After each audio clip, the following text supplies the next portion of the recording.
Hello, everybody. Good morning and welcome. I'm Emma Sheard, the Head of Strategy for Insurance Nexus, and it's my absolute pleasure to welcome you to the webinar today on the cybersecurity crisis, protecting customer data as hackers advance. It's so wonderful to have such a large group of insurance leaders joining us for the webinar today from across the US and around the globe. And we are also recording this webinar, which will be sent to all of you to share with your teams and colleagues as well. So today, insurance carriers face 3 effective security attacks on average per month. You're already responsible for vast quantities of personal data, and the amount of IoT devices that are sending connected, real-time and personalized data to insurance carriers is set to explode in the very near future. And insurance companies have a responsibility to keep that information confidential. In other words, customers' trust is in the hands of your cybersecurity strategy. So today, we're looking at how your organization can be as secure as possible. We've got a fantastic panel lined up for you today, and it will be speakers made up of leaders from across the insurance industry, and we are all looking very forward to that. Before we do get started, I wanted to mention that this webinar is being held in the lead up to the Connected Insurance USA Summit taking place on November 28th and 29th this year in Chicago, where we will also be covering extensive cybersecurity strategies in depth. If you'd like more information, download the brochure. We're just going to send a link through now and check out the event website, but it would be great if you're able to join us. But for now, let's get started on this session. So I'd like to introduce our fantastic panel. We've got Kelly O'Brien, the Director of Cybersecurity Risk at Travelers.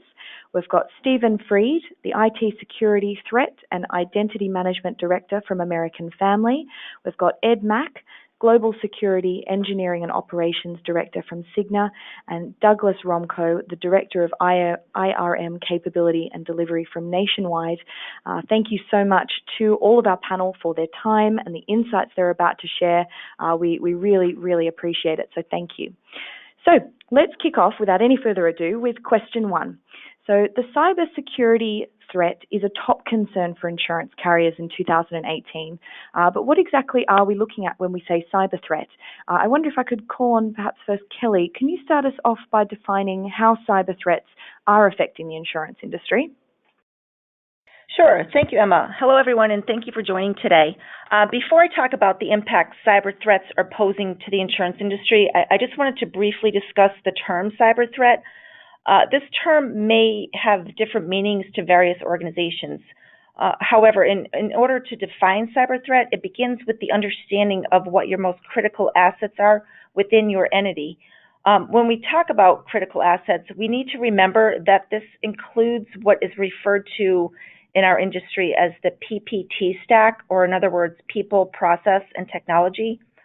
Many times organizations only consider technology as the critical asset, but in reality, we need to consider how to protect the confidentiality, integrity, availability, and safety of people, process, and technology. So most of you are probably familiar with the CIA triad in security. I just want to reference the term safety.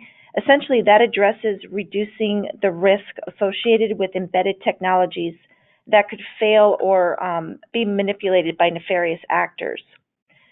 So as we all know, cyber threats are prevalent across every industry vertical. However, cyber attacks on insurance companies are expected to increase exponentially over the coming years. And this is because hackers are really beginning to note the relatively low level of security in the industry, especially when compared to the high level of information that insurance companies tend to handle. And because of this, insurance companies are a very attractive target for cyber attacks. Not only do insurers possess a treasure trove of sensitive and confidential information, but they also increasingly rely on integrated information systems. And this, by the very nature, provides multiple pathways for an attack. Unfortunately, as we all know, the rules are stacked in favor of the attacker. They can be lucky just once to achieve their ends, whereas the industry has to spend much more and constantly be on guard to stay ahead. In recent years, as we've all seen in the press, the insurance industry has been targeted by threat actors, both internal and external. Usually the motive is financial gain, but as of late, there are several other motives by these threat actors. Subsequently, there are several adverse consequences resulting from insurance sector cybersecurity incidents, such as litigation costs, fines and penalties, corruption of data, disruption of business operations, and one that's scary, I think, to most of us, is damage to brand reputation. So beyond the obvious that I just mentioned, what are some of the ways in which cyber threats are impacting the insurance industry? I think as more insurance companies use the internet and cloud service providers to conduct their business and store or share data, they are further increasing their attack surface. As we know, today, threats are well beyond the four walls of our institutions. Some of the key challenges facing our market in 2018 and beyond include things like advancements in technology, climate change, intangible risks such as cyber and intellectual property, and obviously the shifting regulatory environment that we're all facing. Insurers are also connected to other financial institutions through multiple channels, which can increase their attack surface as well. Another area that I think presents a cyber risk to insurers is the execution of mergers and acquisitions or other changes in the corporate structure. So, as I mentioned, over the last year, the insurance industry has been shaken by various cyber attacks. Unlike natural disasters, where insurers tend to have a geographically restricted footprint, organizations hit by cyber attacks are kind of hard to track and manage. These attacks have resulted in new implications for the insurance industry, and increasingly the industry is forced to take a proactive stance on security measures to brace against these possible future unknown attacks. I think there continues to be the perception of increasing threats and risks, such as exposure to automated attacks, a continual use of social engineering, and attackers using the supply chain to pivot to their intended target. So although in today's day, I think denial of service, ransomware, and business email compromise seem to dominate the attack types, it is difficult to predict what the next named type of attack will bring. And this makes it much more challenging for the insurance industry to remain vigilant. The sheer volume of valuable data created, gathered, and stored by insurers presents a number of unique challenges for the sector. From a technical perspective, insurers are under continual pressure to modernize their data systems, and we face the challenge of keeping critical data highly secure, yet also instantly available for review and processing. Many insurers are also, I think, struggling with inconsistent and fragmented cyber capabilities across lines of business and markets. And as our customers continue to demand our services 24/7 globally, it's causing a fundamental shift from a product or service offering to a more personalized, user-driven strategy that tends to focus on customer needs and preferences. But while accessing, while it's important for customers to access this technology, I think a lot of the main issues the insurers face are managing and maintaining our back-end processing systems, our legacy technology, and manual processes. And at the same time, while customers are forging ahead and requesting these new technologies, insurers have to invest in improving their internal processes, as well as restructuring their legacy systems in order to be responsive and effective. I think the new digital investments provide new strategic capabilities. However, they also can introduce new cyber risks and attack vectors to organizations that are relatively inexperienced at dealing with the challenges that are brought forth by an omni-channel environment. And what's more, the challenges are likely to become more complex as insurers tend to embrace big data, advanced data analytics, and other things that require collecting and handling vast amounts of consumer information. As insurers find new and innovative ways to analyze this data, they also have to look for ways to secure the data from cyber attacks. I think ultimately the greatest challenge facing insurers comes down to a lack of basic discipline. Things like key security patches that aren't implemented, access management isn't controlled, information in IT asset registers are out of date, and there's, obviously we're facing rapidly emerging threats that are not properly being tracked. As Emma mentioned, there are more than 3 effective breach attempts per month. Statistics tend to show that a typical insurance company will face an average of 113 breach attempts a year, which is more than 3 attempts per month. So additional predictions also show that a third of these attacks will be successful. Consequently, there's an urgent need for insurance companies to protect themselves against cyber breaches with effective IT security, risk management technologies, and protocols. So with that said, I will turn the floor back to Emma. Thank you very much, Kelly. That was fantastic and a really great overview to kind of welcome us into the session. So that was fantastic. I wonder, Stephen, I know AmFam has been quite aware and prepared for cybersecurity. I wonder if I could ask when cybersecurity became known as a real threat within your organization, and what steps have been taken to realize capabilities and fill the gaps that perhaps Stephen and Doug, I could invite you on that one. Sure, and thanks, Emma. Well, at American Family, we've had a cybersecurity program for a very long time, as I'm sure all the other companies represented on the panel have.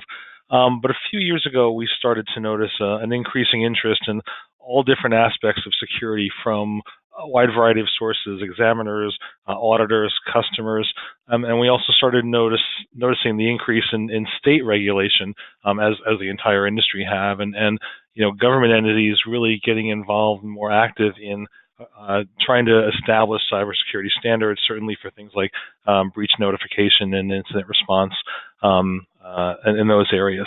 So we also noticed a large increase in the number of new laws that were being passed, and subsequently a number of the large breaches that were in the news. You can't go a day without hearing of some new breach, large or small, and we certainly didn't want to be tomorrow's headlines. I always joke with my team that our job is to keep the company out of the newspapers unless we want to be there, and so part of our job is to make sure that we're not tomorrow's headlines about some breach or information disclosure. So having noticed all that, in 2016, we commissioned an external consultant to do a top-to-bottom review of our cybersecurity program and practices, everything from our policies and standards to our processes to the technologies in place, and the interactions that we had with different areas of the business and our customers, to try to gauge the effectiveness of our security program and to make recommendations for improvement. The result of the study, it was a very intensive study. It took several months to complete. And the result of the study was that thankfully, we actually got pretty good marks for the foundations of our program. They didn't find any glaring holes that said, oh my gosh, you have to do this right now. But they did note several areas where they thought we needed to concentrate to improve on different aspects of the program and really improve the overall effectiveness of our prevention, detection, and response capabilities. It was a fairly extensive report. We took a while to analyze it, but we did analyze the results of the study. And as a result of that, developed a company-wide strategic initiative to address the most serious issues and the ones that would have the biggest impact on the overall cybersecurity of the organization. From those recommendations actually came 14 separate work streams to cover different initiatives that we felt we needed to address. So some of them were very large, major projects. Some of them were small, kind of one-off, very quick wins, as we call them. But there were 14 different projects, all aimed on improving one or more aspects of our program that were identified in the study. The most important part of that whole effort that we had was that it was defined as a strategic initiative. So at American Family, a strategic initiative is a formal classification for a program that really receives the highest level of visibility and support throughout the company. So we got explicit executive approval, executive support, and most importantly, we got executive level funding and resources for these projects, for this wide range of improvements that we were working on throughout the company. And we also got, which was very critical to the success of the program, we got business unit level visibility and support, and that really helped us because a lot of what we were trying to do wasn't just security wanting to make some technical changes or even IT needing to make some technical or process changes. There are really some fundamental things that the whole business had to be a part of. The whole business had to improve. Things like access management and approvals and provisioning and entitlements and technology changes and restrictions of some areas that were open and opening up of other areas that perhaps were restricted. So it really was important that we got the whole business to buy into the program and buy into the process. And we really did a lot of work with them and had a real good partnership with all different areas around the company. So the program has gone on for the past 2 years. Most of the initial projects, the initial 14 projects, are either winding down now and have just become part of our operational stance, or are continuing on into other phases. We had the initial phase where the biggest issues were addressed, and now that's kind of morphed into what's round 2 and round 3, and how do we continuously improve those processes, and those projects have taken place of the original 14. We have noticed a lot of our effort was meant on geared towards measuring success. How do we see, rather than just spending millions of dollars on security, how do we measure the success, and how do we know we're seeing an overall improvement? And we have seen that in a lot of different areas. The measurements are showing that we have seen an improvement in overall security. We're seeing a clear reduction of security incidents. We're seeing a lot fewer password access issues. Just across the board, we're seeing a bigger reduction in security-related problems and an increase in our customer satisfaction, both internally and externally, from the improvements that we made. And a key component which really helped us sustain the program over the past 2 years and hopefully into the future is that we did a lot of work concentrating on maturing our strategic planning and program management capabilities. And I think that's where a lot of organizations may fail, is they spend a lot of time worrying about the technology or even doing some process improvement and letting that drive their program. But we understood very early on our success was going to be gauged by how well we're able to plan out the entire program and then fit the various projects and initiatives in as part of that plan. So we spent a lot of time concentrating on that strategic planning and program management. And that really helps make sure the program keeps pace with changes in the industry, certainly changes in the threat landscape, which happen almost every day, and also changes in our business. Because, as all of you know, the business changes constantly. There's mergers and acquisitions and new customers and new markets to go into and new products you're introducing, and that all has an impact and effect on the overall security program. So we did a lot of work, as I said, in the strategic planning, and that's really helped us sustain it over the last couple of years. Having great technology controls is good, but they have to be backed by a solid strategy and execution plan to be most effective. So hopefully that addresses. It does, yeah. Thank you, Stephen. And let's hope all of that does ensure that American Family does stay out of the headlines unless it's desired to be so. Doug, and perhaps then Ed as well, would you like to share as well with us? Yeah, sure. This is Doug. So again, thanks for having us on. A lot of what Stephen said is very similar to the journey that we've had at Nationwide. So as a Midwest insurance company, we're generally pretty risk adverse. So we've had a information risk department for well over a decade, if not longer, at the organization. But initially, that group was focused on things like information forensics and making sure we were compliant with various regulators. And then obviously over the last couple of years, as cybersecurity has become a larger and larger risk across all industries, we started to invest more and more of our resources into making sure we had a secure and safe environment for Nationwide and for our members. And so again, very similarly, we identified 16 areas where we felt we had some opportunities for improvement and made a strategic investment in those spaces to drive up our capabilities. Again, very similar to what Stephen talked about, we focused on areas like identity and access management, data classification and protection, and business recovery as examples. And that program has been very successful. We've invested, again, large sums of money and demonstrated the security improvements that we've made across those spaces. And we continue to make those investments ongoing based on the continuing changes that occur in the threat environment and the threat landscape out there. So we're always looking to figure out what are the next things that we need to do to maintain the security. And we're also looking at what our regulatory environment is asking us to do and making sure we're investing in the right places there. Fantastic. Thank you. And that's great. I mean, Ed, did you have anything to add on the journey at Cigna?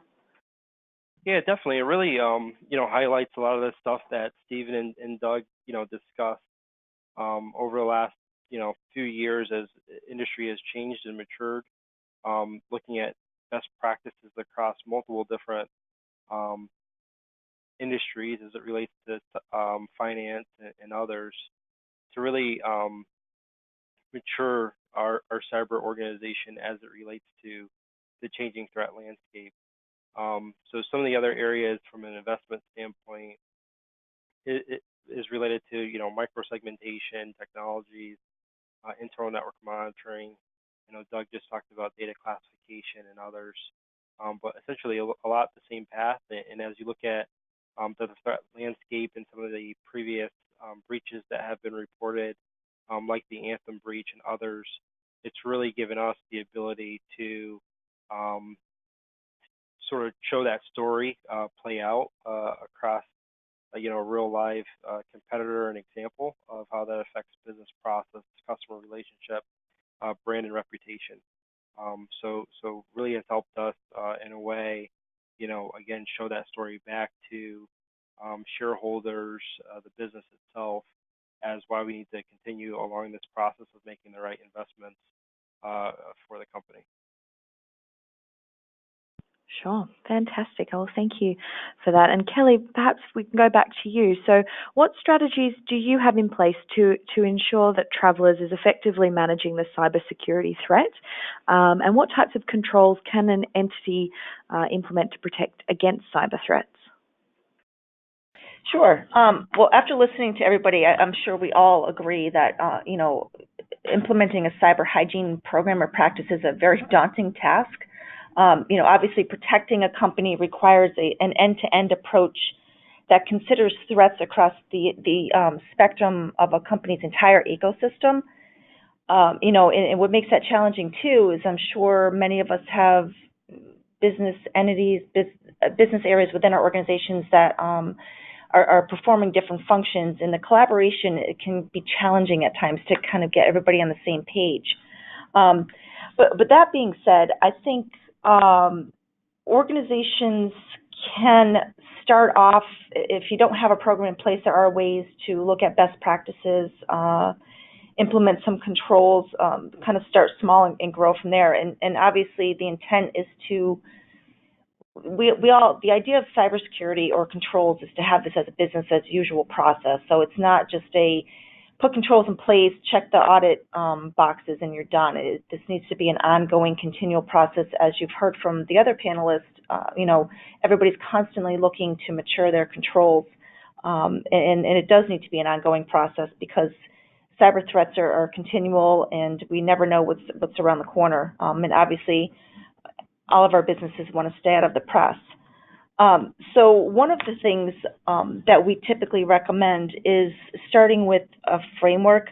Once you know what's applicable to your organization, it's possible to identify some of the expectations that you can comply with. Obviously, best practices differ by industry, but there can be considerable overlap in many of the best practices. So I find that it's very common for an organization to align with multiple best practices and therefore create somewhat of a hybrid approach to selecting and implementing controls that are applicable to your particular organization in order to satisfy some of those statutory, regulatory, or other types of contractual obligations. So that said, one of the frameworks that we tend to start with at least is the NIST CSF. So for those of you who are not familiar with that terminology, it stands for National Institute of Standards and Technology Cybersecurity Framework. So essentially, the NIST CSF provides a framework that's it has consistent standards, guidelines, best practices, things of that nature to manage cybersecurity related risks. The intent is to help an organization better understand and manage, reduce their cybersecurity risks. The framework also helps determine which activities are most important to support some of the critical operations. And what I like about it is that it provides a common language to address cybersecurity risk management. So this is helpful in communicating both inside and outside of the organization. So just at a really high level, just to kind of summarize what the NIST cybersecurity framework entails, there's essentially 5 concurrent and continuous functions, and those are identify, protect, detect, respond, and recover. So when these are considered together, the functions provide a high level, more of a strategic view of the life cycle of an organization's management of their cybersecurity risk. So just to kind of recap real quickly, at a high level, so that the first function is identify, and this essentially, we've touched upon this, but this means to know your assets. This function consists of things like asset management, understanding the organization's objectives so that you can inform roles and responsibilities, make those management decisions. There's controls or guidelines that help provide governance to manage and monitor the regulatory, legal, operational requirements, other types of requirements. And also, this particular function offers ways in which you can identify processes that help support effective supply chain management. The second function of protect, this is where you want to limit the damage. So there's controls or best practices and guidance around functions that include things like identity access management, awareness training, protection of data, things of that nature. The third function is detect.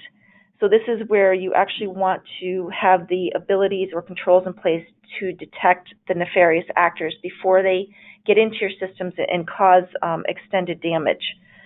So this function offers best practices for things like addressing anomalies, monitoring and logging, detection processes, so on and so forth.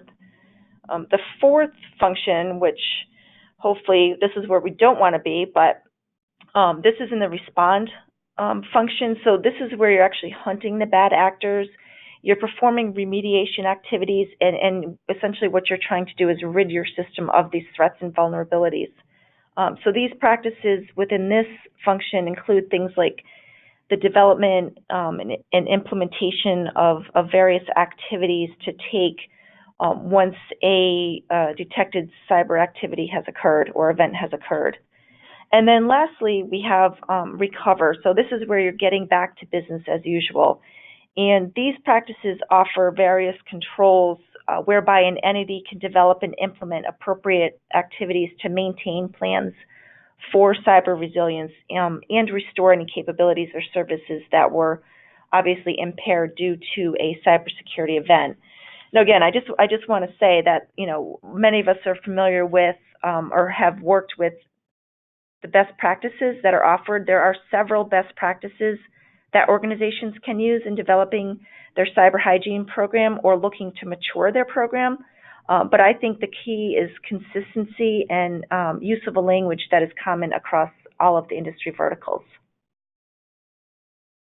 Fantastic. Thank you so much for that. I wonder, Stephen, if you'd like to add anything or Ed as well? Sure. We American Family, every 2 years we perform a risk and maturity assessment of the organization. We started with the 2016 study that I spoke about earlier. We're just wrapping up our 2018 study, and we do that to make sure that we get an independent view of the state of our security program and the maturity of that program, but also to confirm and highlight our own assumptions about where the program is going, where it should be going, and how we're reacting to the various threats out there. We also do an annual revision of our strategic plan, the plan I talked about before. Every year around summertime, we get together and we talk about where we've been, where the program is, where we think the industry and the threat landscape and the company is going to be going over the next 12 to 18 months. So we're continuously updating that. We don't just do it every 2 years and then let it sit and gather dust. We're talking about it constantly, and then we formally get together and do the strategic planning, as I said, once a year. As for controls, we've also adopted the NIST framework. It works very well for us, and it's been very, very advantageous for us to use that as a way of framing what we're doing and trying to put it in the context for the rest of the business.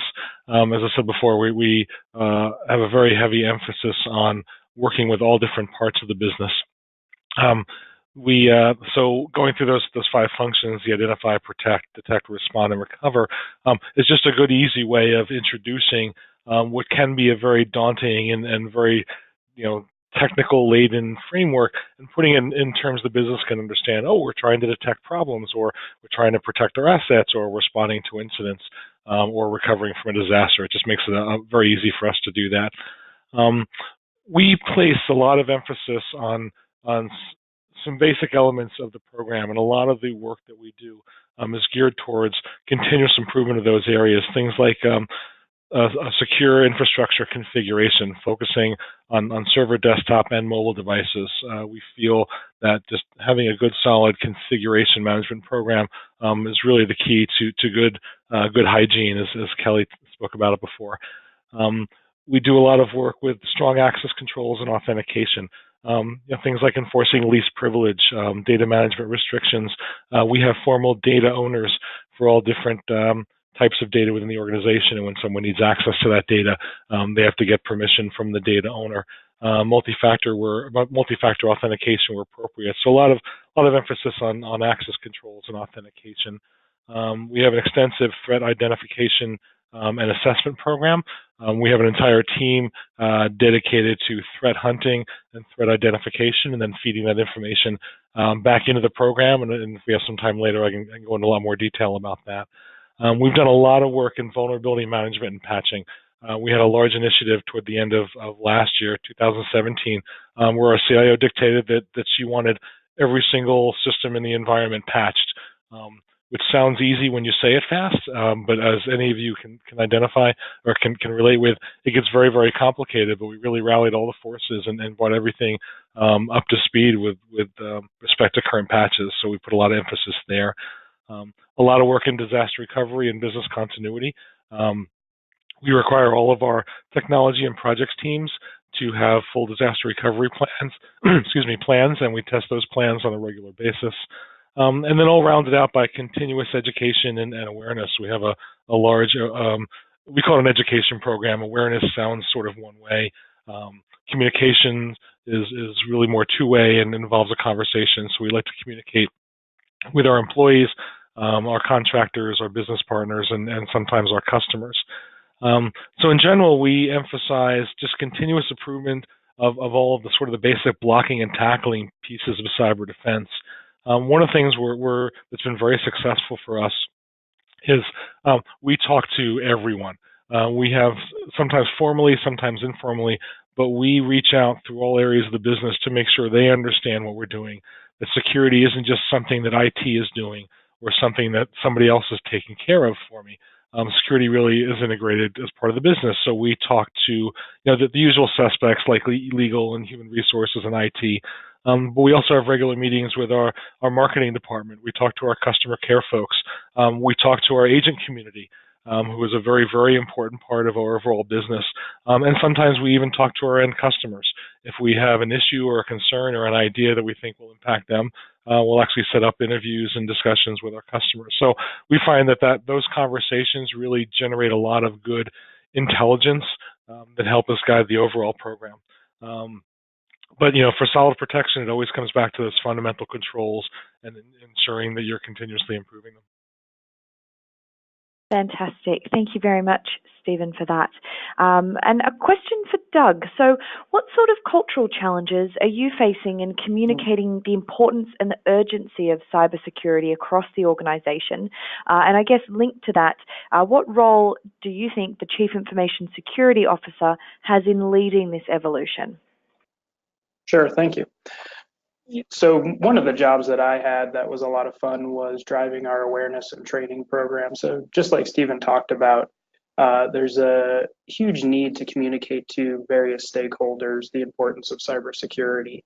And if those stakeholders don't understand why cybersecurity is important and the consequence that poor cybersecurity could have on various business aspects of the business and to the company as a whole, you need to spend a lot of time educating those folks and helping them understand why the additional work as it may be perceived by them is important for them to do. So that's one of the big things you have to overcome is just creating that understanding of why it is important and what role those different stakeholders play in ensuring the company remains safe. The other aspect is educating all of your associates across the organization. So at my company, we feel like our associates are basically our last and best line of defense. So for things like phishing and social engineering and other potential ways in which we could be breached as an organization, a lot of times our customer service representatives are the first person to who receive a phishing email or are attempted to be socially engineered in some way to get some type of information about our existing members. And so we spend a lot of time, money, and energy educating those folks on how to identify those situations, what to do when they feel like there is perhaps a social engineering situation taking place, or if they've received a phishing email that they're not sure what to do with. So we've introduced computer-based training for those folks. We do regular phishing email tests, which I'm sure a lot of companies do today.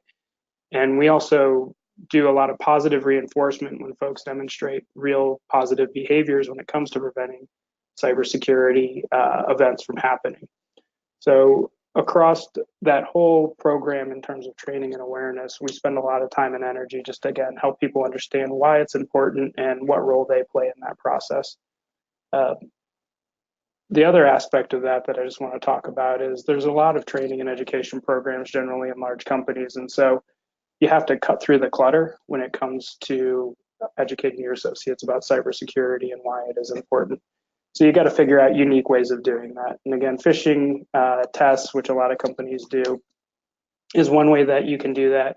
But you also, I think, have to create some unique training opportunities for folks. Each October is Cybersecurity Awareness Month. And so we bring in some speakers that are relatively well known to talk to all of our associates about the importance of cybersecurity. We do a lot of regular communications on a monthly basis about some existing threats that might be out there that could impact them both personally and could impact the company. And we're always talking about it in a lot of different settings. And so you got to keep on it. You got to keep communicating. You got to keep telling people why it is important. And I think the CISO plays a critical role in that in terms of setting that message and expectation across the organization, starting from the top and working its way through the rest of the organization. If the CISO can't set a clear vision and understanding as why cybersecurity is important, you're really going to struggle getting the rest of the organization to get on board with some of the investments that you need to make. Absolutely. Thank you for that, Doug. Ed, I wonder if I could pass that same question to you. So the cultural challenges that you're facing in communicating the importance and urgency of cybersecurity and the role of the Chief Information Security Officer as well.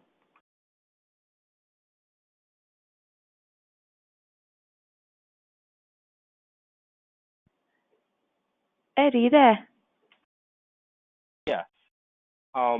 Definitely can answer this question. Sorry about that. So I look at the role of the Chief Information Security Officer as building those bridges with other senior leaders of the organization to ensure they understand the importance of security in their everyday life. So a lot of from the business perspective, they may be looking at deploying a solution as it relates to applications within an organization and not necessarily understand firsthand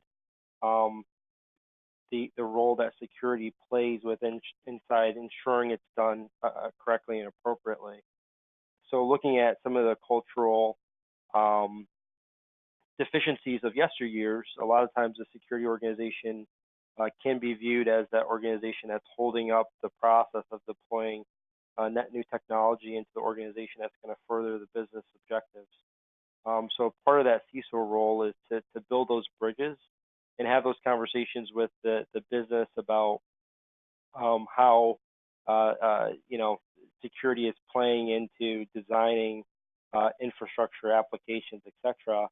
And then a little bit having that conversation back with the business as far as setting priorities in their day-to-day expectations, so that when IT goes back to the business and says, "Hey, security is holding us up, that we have to do this review or get these approvals in place," the business is coming back to IT or other stakeholders saying, "Let's make sure we're getting security right and we're doing the right things," right? So a little bit changes the shift in dynamics there.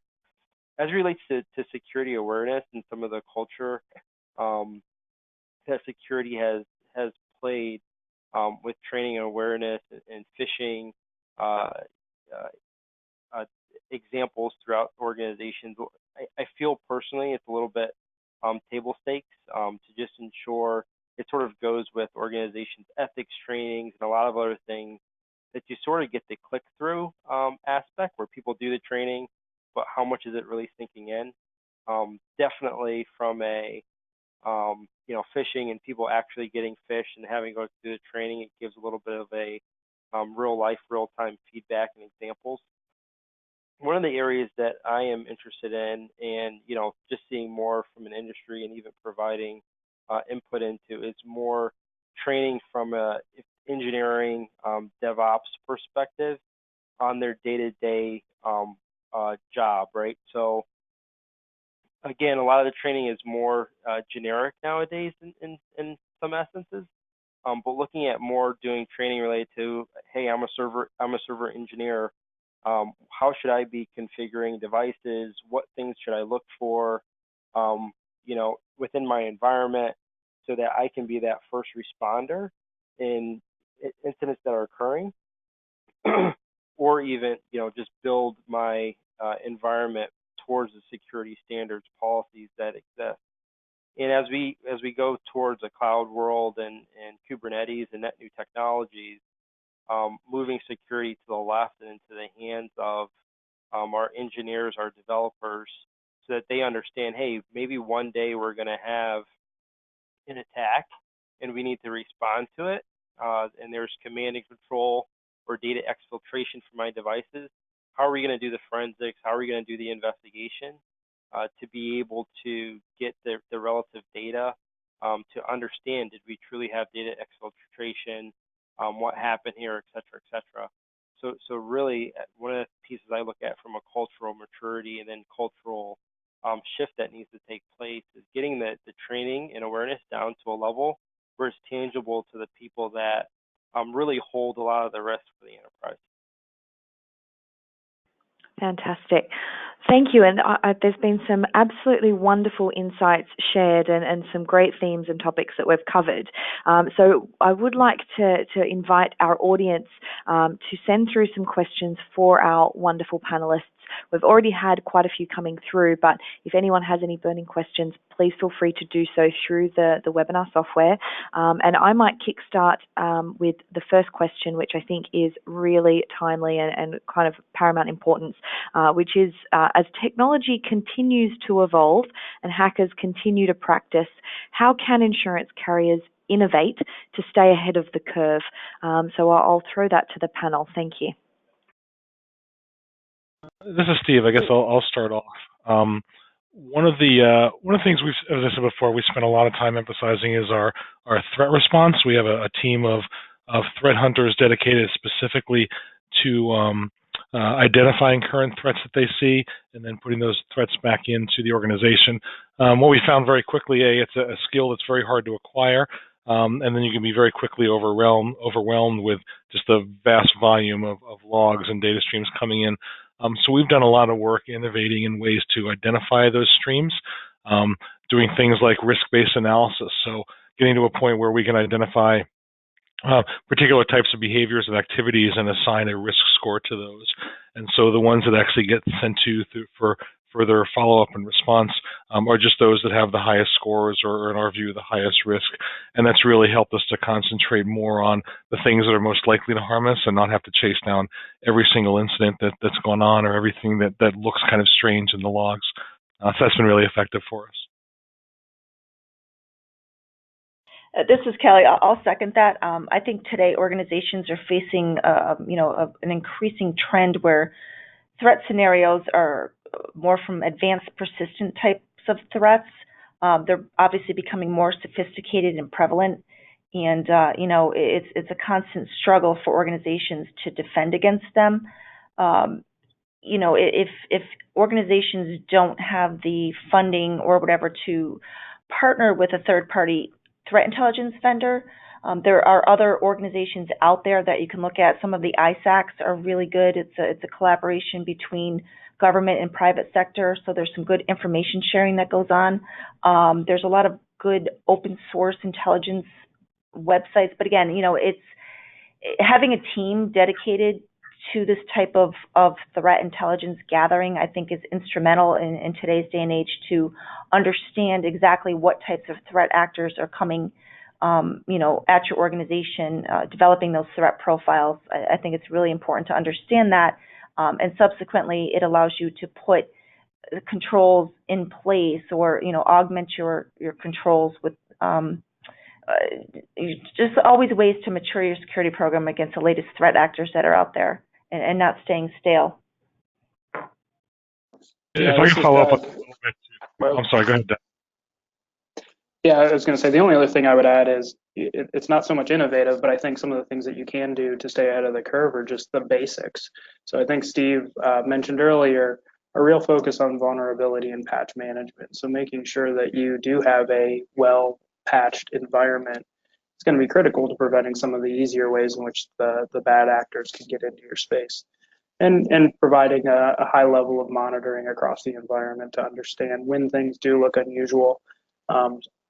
Probably more innovative or where the trends are going is also some of the behavioral analytics work that you can do. So understanding what a typical user does on a typical day and starting to build in some systems and processes that say when something happens that looks unusual, it tells you about it. And so you can take some action on those things quickly because those are usually where there's somebody trying to create some type of trouble for you or your company. Yeah, this is Steve. Just to follow up on what Kelly said, joining those industry groups is really important. It's been very important for us.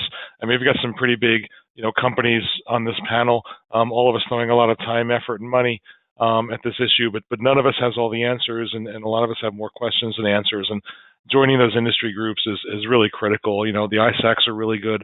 There are a lot of peer groups around, some of them, led by big companies, other just sort of grassroots local groups.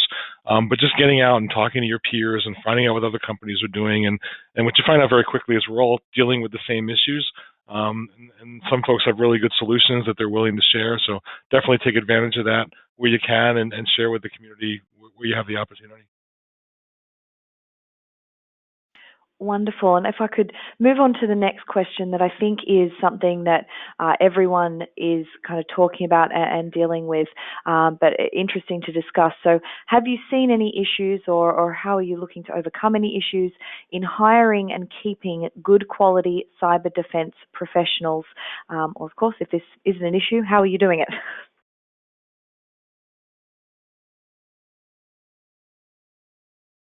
So this is Doug. That's actually the question of the day, the $1 million question of the day. I think cyber professionals are really hard to find. There's so many avenues you can go down. You have network specialists, you have threat intelligence analysts, you have operational, risk type folks. I think the key is, obviously engaging your staff and making sure that they are using their skills to the best of their ability. It just not becoming stale and constantly offering continual education. I think it's really, I like the idea of growing some of the, the millennials coming out of school that have the training, the new and fresh ideas, bringing them into the workforce and kind of showing them the ropes from the corporate side, but also listening to what they've learned, because they're more on the cutting edge, I think, and they live and breathe technology. So I think they're instrumental in developing and shaping the upcoming workforce.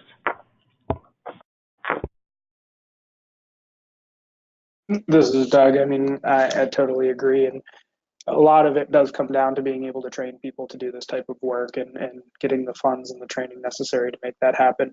One of the unique things we've done is partnered with some local community colleges in the area to develop curriculum, so that we've developed sort of this pipeline out of those universities and colleges, so that we are getting people who have been recently trained in this space as either their first career or second career, and bringing them on board, and then teaching them the rest of the things that we need to teach them.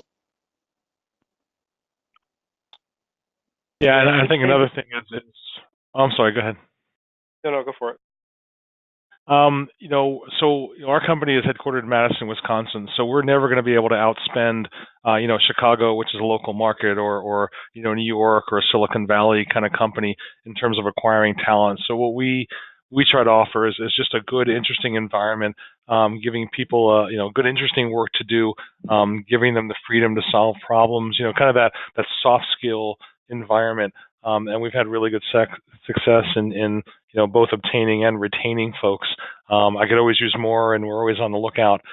We do partner with some local colleges for internships, which very often lead to full-time hires.